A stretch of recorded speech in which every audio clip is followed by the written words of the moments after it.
ಉಡುಪಿ ಜಿಲ್ಲೆಯಲ್ಲಿ ಹೊಸ ವರ್ಷ ಮತ್ತು ಕಂಟಿನ್ಯೂಸ್ ರಜಾ ಆಚರಣೆ ಸಂದರ್ಭದಲ್ಲಿ ಟ್ರಾಫಿಕ್ ಜಾಮ್ಗಳು ಆಗ್ತಾ ಇದೆ. ಅದರಲ್ಲಿ ಉಡುಪಿ ಟೌನ್, ಮಣಿಪಾಲ್ ಮತ್ತು ಮಲ್ಪೆ ಭಾಗದಲ್ಲಿ ಕೆಲವೊಂದು ಜಾಗದಲ್ಲಿ ಈ ಟ್ರಾಫಿಕ್ ಸಮಸ್ಯೆಗಳಾಗ್ತಾ ಇರೋದು ಕಳೆದ 2-3 ದಿವಸಗಳಿಂದ ಜಾಸ್ತಿ ಆಗ್ತಾ ಬರ್ತಾ ಇದೆ.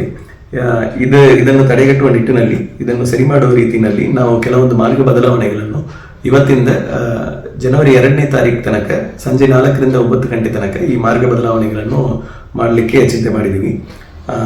ಅದರ ಮಾರ್ಗ ಬದಲಾವಣೆಗಳು ಈ ಕೆಳಕಂಡಂತೆ ಇದೆ. ಮಣಿಪಾಲ ಕಡೆಯಿಂದ ಬರುವ ವಾಹನಗಳು ಮಂಗಳೂರು ಹೋಗುವುದು ಶಾರದಾ ಕಲ್ಯಾಣ ಮಂಟಪದ ಕಡೆಯಿಂದ ಹೋಗಬೇಕಾಗಿದೆ. ಮತ್ತು ಕಲ್ಸಂಕ ವೃತ್ತದಲ್ಲಿ ಗುಂಡಿಬೇಲ್ ಕಡೆಯಿಂದ ಬರುವ ವಾಹನಗಳು ಮುಂದೆ ಹೋಗಿ ಕಡಿಯಲ್ಲಿ ಕಡೆ ತಿರುಗಿಕೊಂಡು ಅಲ್ಲಿ ಕೃಷ್ಣ ಮಠಕ್ಕೆ ವಾಪಸ್ ಬರುವುದು. ಮತ್ತು ಮಣಿಪಾಲ್ ಕಡೆಯಿಂದ ಗುಂಡಿಬೇಲ್ ಕಡೆ ಹೋಗುವ ಹೋಗುವರು ಸಿಟಿ ಬಸ್ ನಿಲ್ದಾಣದ ಹತ್ರ ಹೋಗಿ ತಿರುಗಿಸ್ಕೊಂಡು ಬರುವುದು.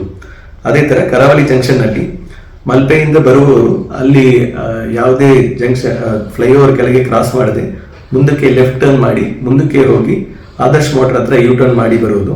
ಅದೇ ಥರ ಮಂಗಳೂರಿಂದ ಮಲ್ಪೆ ಕಡೆ ಬರುವವರು ಅವರು ಒಬ್ಬರನ್ನು ಬಿಟ್ಟು ಉಳಿದವರೆಲ್ಲ ಫ್ಲೈಓವರ್ ಮೇಲೆ ಹೋಗಿ ಯೂ ಟರ್ನ್ ಮಾಡಿಕೊಂಡು ಉಡುಪಿ ಟೌನ್ ಒಳಗೆ ಬರಬಹುದು.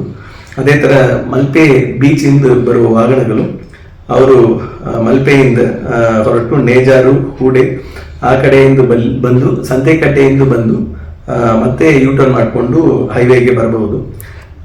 ಈ ಒಂದು ಪ್ರತಿ ವರ್ಷ ಈ ಟೈಮ್ನಲ್ಲಿ, ಇದೇ ಸಂದರ್ಭದಲ್ಲಿ ಹಲವಾರು ಟ್ರಾಫಿಕ್ ಜಾಮ್ಗಳು ಆಗುವುದು ಕಂಡು ಬಂದಿದೆಯೇ. ಆದ್ದರಿಂದ ಟ್ರಾಫಿಕ್ ಅನ್ನು ಡೀಟೇಲ್ ಆಗಿ ಅನಲೈಸಿಸ್ ಮಾಡಿ ಈ ವರ್ಷ ನಾವು ಈ ಮಾರ್ಗಸೂಚಿಗಳನ್ನು ಕೊಡ್ತಾ ಇದ್ವಿ.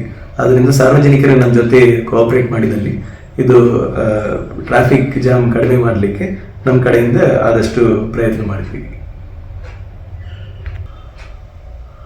ಅಂಬಲ್ಪಾಡಿ ಮತ್ತು ಮಲ್ಪೆನಲ್ಲಿ ರೋಡ್ ಕನ್ಸ್ಟ್ರಕ್ಷನ್ ಆಗ್ತಾ ಇರೋದ್ರಿಂದ ಇನ್ನೂ ಹೆಚ್ಚಿಗೆ ಸಂದರ್ಭದಲ್ಲಿ ಟ್ರಾಫಿಕ್ ವೆಹಿಕಲ್ಸ್ ಇನ್ಕ್ರೀಸ್ ಆಗಿದೆ. ಅದರಿಂದ ಈ ಟ್ರಾಫಿಕ್ ಜಾಮ್ ಇನ್ನೂ ಜಾಸ್ತಿ ಆಗಿದೆ.